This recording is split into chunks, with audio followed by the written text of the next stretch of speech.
Señores y señoras, les presento que no necesita presentación porque es muy famoso alrededor del mundo, pero Duncan Wood, el director del Instituto de México del Woodrow Wilson Center. Saluda, Duncan. ¿Tienes tu Hola a gin y todos. tonic? Estoy teniendo unos problemas aquí técnicos, pero ni modo.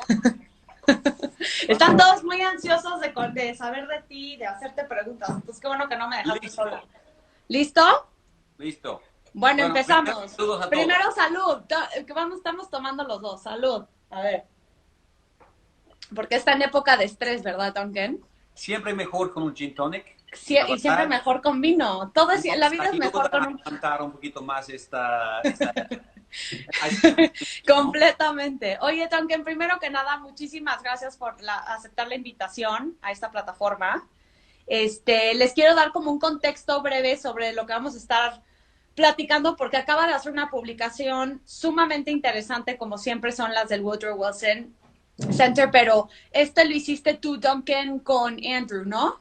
Andrew Rudman, sí. Con Andrew Rodman, y se llama Beyond Pandemics, o sea, más allá de las pandemias, y habla realmente de qué tipo de cooperación puede existir en la región de América del Norte ante las pandemias, y habla sobre el Plan de América del Norte para la influencia animal y pandemia del 2000, que se firmó en el 2007, ¿no? En Canadá, en Montebello, en Canadá, y que realmente establece cómo colaborar Canadá, Estados Unidos y México para enfrentar retos planteados por las gripas y las pandemias y este tipo de virus que estamos enfrentando el día de hoy. Y también introduce, y tú vas a poder meterte más en el tema, Duncan, este tema de seguridad alrededor de la salud pública y cómo pueden hacer sistemas de cooperación estratégicos entre los distintos sistemas de salud público. Y también el objetivo en general es como reducir el costo social económico que puede venir de un brote de algún virus o de alguna gripa como lo hubo en el 2009, que fue un ejemplo de cooperación global, la cooperación que hizo la región de América del Norte. En ese momento estaba el presidente Obama, el primer ministro Harper y el presidente mexicano Calderón, que hicieron una declaración conjunta y que fue un gran ejemplo de cómo se pueden atacar este tipo de pandemias de manera conjunta y haciendo estrategias y plan de acción trilateral en la región de América del Norte. Y creo que esto es muy importante para el COVID-19 que estamos viviendo hoy en día.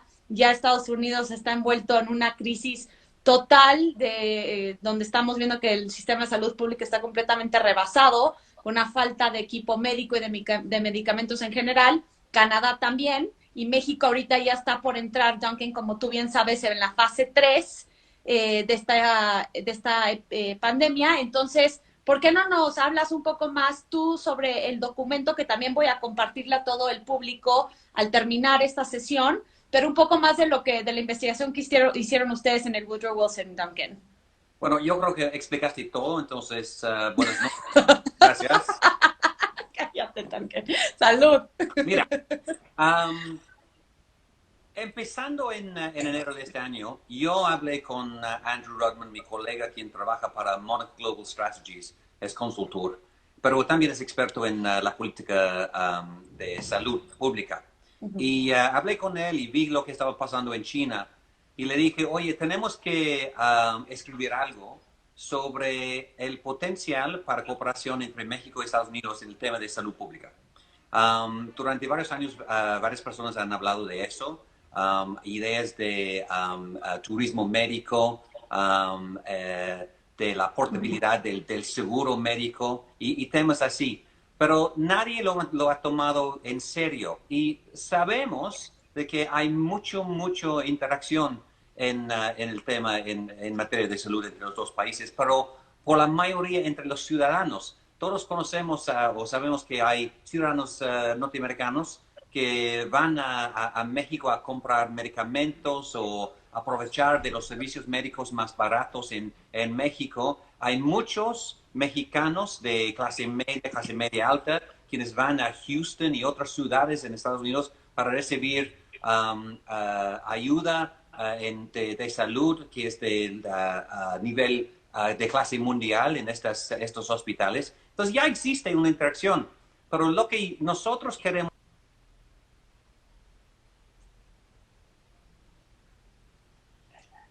Ay, creo que se cortó.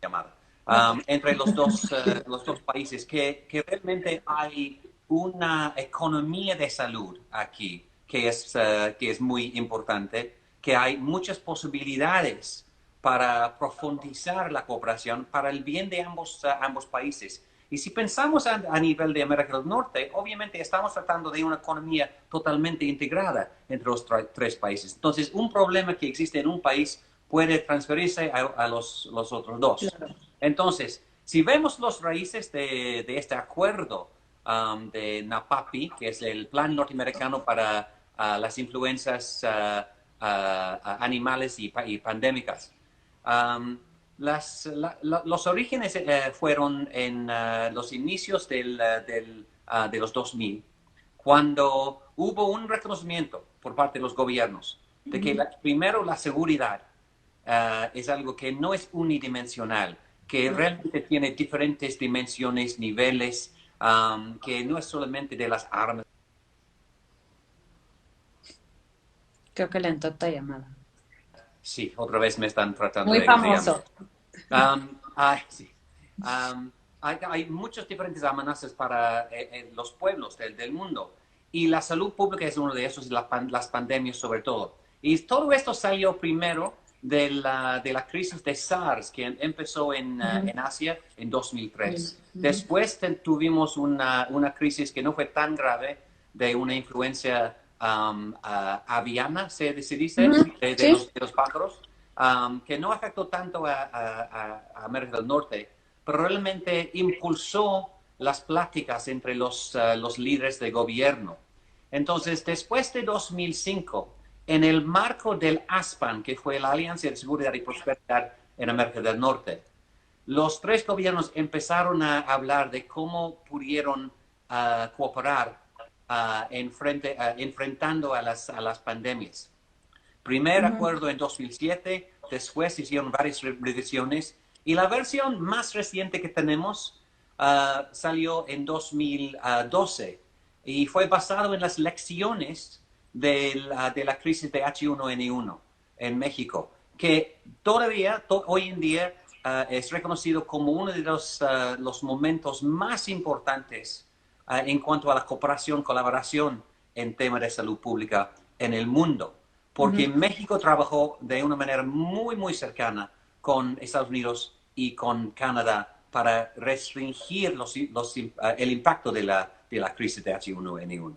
Entonces, pasaron esta experiencia, yo quise contar la historia de esto, también sacar las lecciones y hacer público el hecho de que ya existe una conversación, un diálogo en temas de salud pública entre los países y que ya existe hoy en día una conversación, un diálogo muy, muy importante de intercambiar información, datos, estadísticas, etcétera, entre los tres países.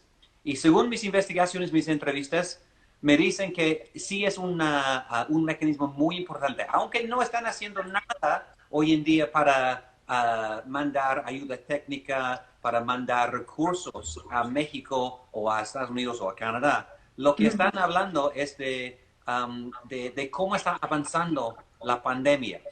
Y después, cuando todos los países tienen un poco más de control, yo creo que podemos ver una reacción unida que puede ser muy importante para combatir a la pandemia. Claro, como que ahorita todavía se encuentran en esa etapa donde están tratando de más bien enfrentar y lidiar con la crisis de primera mano en sus países y luego ya poder cooperar de una manera trilateral. Pero aunque yo te quería preguntar una cosa que ha surgido, digo, del lado estadounidense emitieron una alerta a nivel 4 el Departamento de Estado sobre restricciones de viaje, cerraron parcialmente la frontera entre Estados Unidos y México únicamente para temas de comercio, médicos y académicos, pero realmente frenaron el flujo de turismo recreacional o turismo porque querías ir nada más de placer o de compras, como se hace de manera cotidiana en algunas ciudades fronterizas. Pero fíjate que ahorita ya del lado mexicano, varios gobernadores de países fronterizos y otros al igual como Coahuila, Nuevo León, Tamaulipas y varios senadores de la República aquí en México ya están pidiendo cerrar del lado mexicano la frontera con Estados Unidos para frenar que vayan a entrar pues casos de COVID a territorio mexicano, dado que Estados Unidos hoy en día se posiciona como el país con más casos registrados a nivel mundial de coronavirus. Ya dijeron que no quieren frenar el comercio, pero que sí quieren parar el flujo de personas que estén pasando por varios puntos fronterizos. ¿Tú qué opinas? Porque creo que muchas de estas medidas de protección fronterizas que mencionan también en este mismo documento del Woodrow Wilson, ¿cómo ves que vaya a afectar la relación México-Estados Unidos? ¿Tú ves que vaya a haber más fricción o crees que sí se abre la oportunidad para realmente entablar un mecanismo de colaboración entre ambos países, incluyendo a Canadá, pero netamente Estados Unidos-México? ¿Tú cómo lo ves? Hoy en día salió una colección de reacciones de Ujú. gente que viven en la frontera sobre lo que pasó con la frontera Estados Unidos-México hace unos días, Ujú. cuando cerraron la frontera. Pero lo cerraron de una manera parcial, como bien lo dijiste. Ujú. Y la historia que sale de todo eso es que fue un gran éxito en cuanto a la experiencia, en cuanto a la relación bilateral, de hacerlo de una manera coordinada, de no ser una acción unilateral por Estados Unidos, que fue lo que pasó después del 11 de septiembre de 2001. No. Estados Unidos cerró la frontera de una manera unilateral y fue caótico totalmente y desastroso para las economías. Estados Unidos y México hablaron, dialogaron, y yo creo que fue uno de los logros más importantes del canciller Marcelo Ebrard. La verdad es, él lo hizo Yo muy, también. muy bien. Él, no fue su idea, lo tomó de los canadienses. Los canadienses Ya. reaccionaron de una manera muy, muy rápida, y después México siguió su ejemplo. Y lo que salió fue una reacción muy mesurada por parte de Estados Unidos y un approach, una perspectiva muy institucional. Y es lo que me gusta. El problema con lo que veo Okay. del lado mexicano es que México realmente no tiene la capacidad de controlar su frontera. México no tiene la gente, los recursos humanos. México no tiene la infraestructura. México no tiene la tecnología para permitir todavía de que muchos vehículos que entran um, de una manera no formal o que no queremos, Ujú. que los detienen. Entonces, yo veo que puede ser algo muy caótico y puede realmente interrumpir el comercio entre los dos países. Y esto es muy peligroso en este momento, cuando las economías están en un estado muy, muy frágil, muy vulnerable. Entonces tenemos que cuidarnos mucho. Pero esto nos lleva a una conversación mucho más a fondo, de que México tiene que invertir mucho más en las fronteras. México Así tiene que es. invertir mucho más para que las fronteras son seguras, pero también eficientes en cuanto a las relaciones económicas en América del Norte.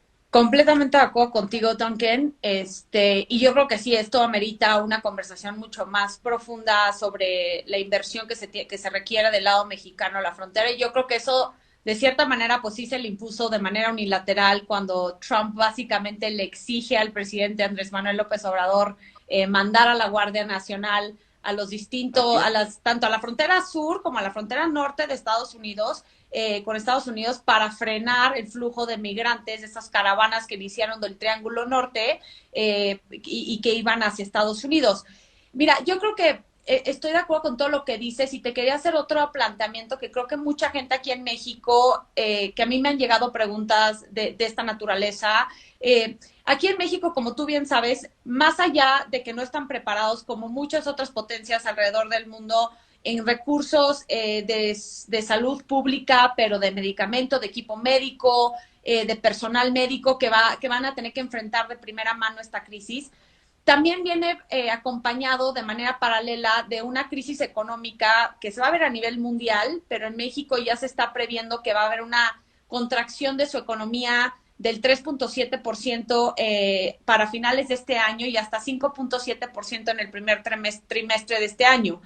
Se van a ver, dicen que una proyección mínima de 250,000 empleos que se van a perder por esta pandemia. Tú bien sabes que una gran parte de la economía mexicana es en el sector informal y hay mucha gente que vive día a día.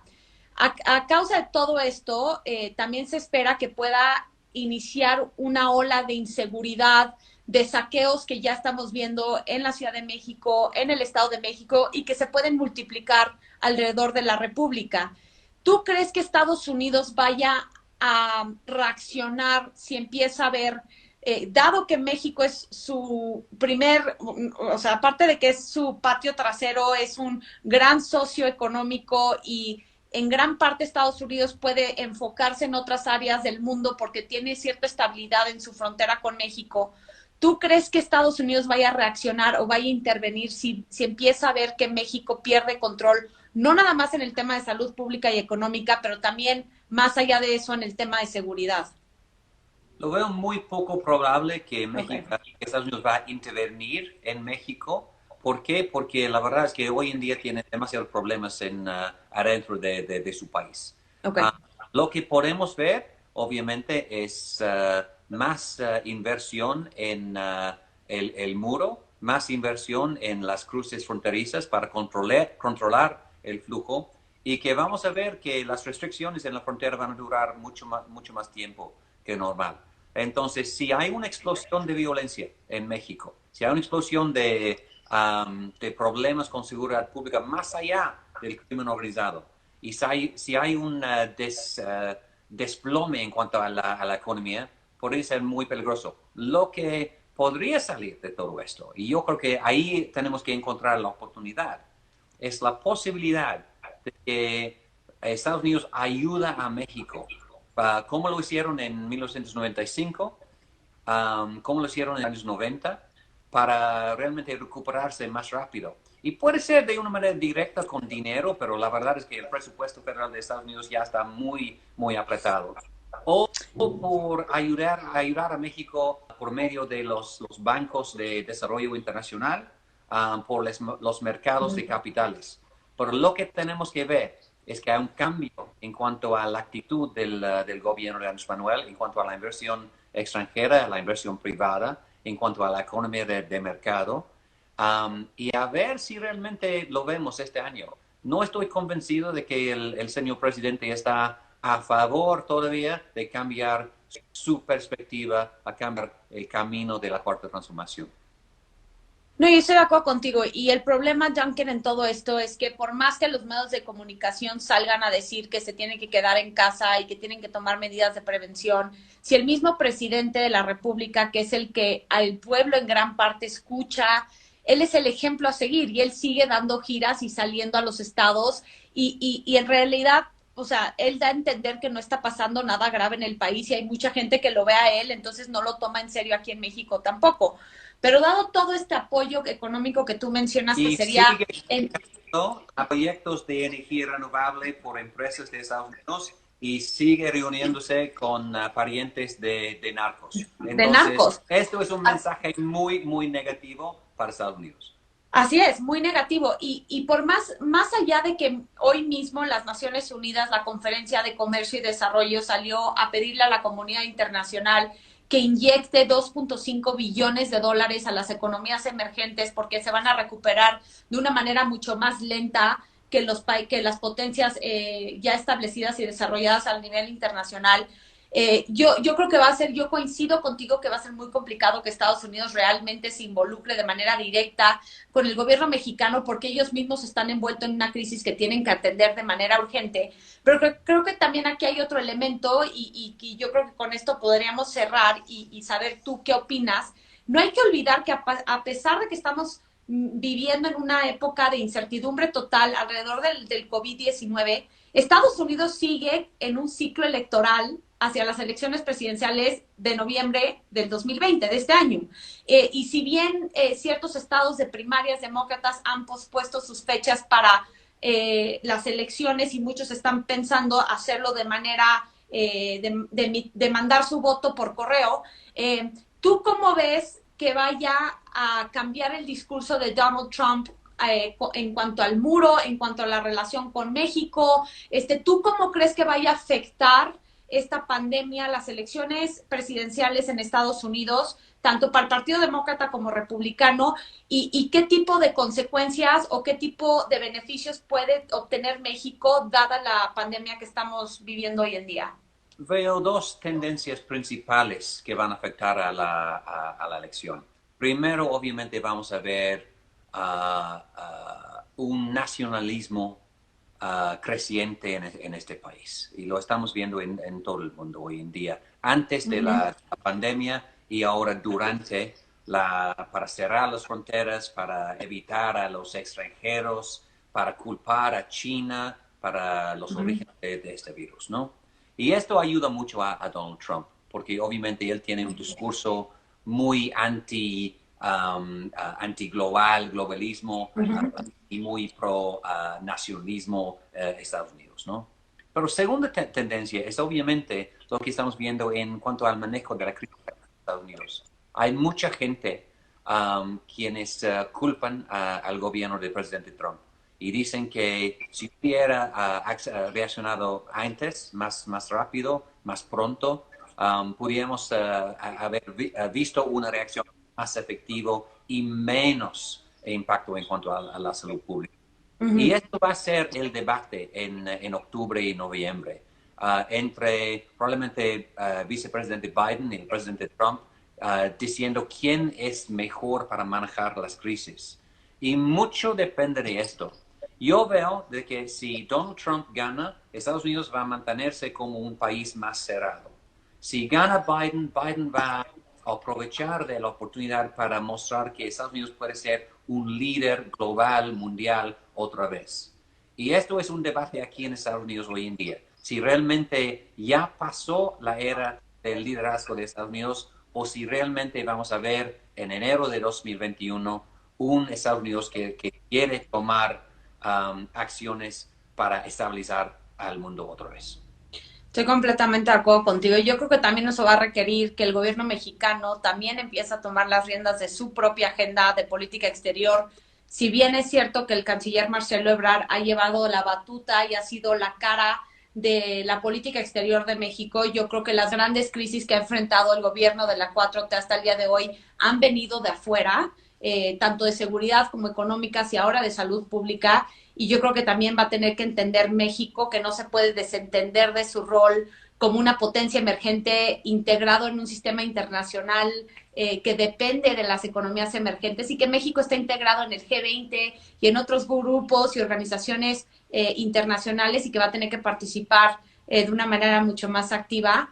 Pero Duncan, yo te agradezco enorme que hayas estado aquí con nosotros. Voy a compartir el documento de Woodrow Wilson y sé que también viene una llamada con la subsecretaria de Economía, ¿verdad? De México, Luz María de la Mora, que va también a tener el Woodrow Wilson Center. ¿Qué fecha va a ser? ¿El 7 de abril? Es el 7 de abril, así es, sí. Ok, para que todos sepan. Ajá. De la implementación del TEMEC.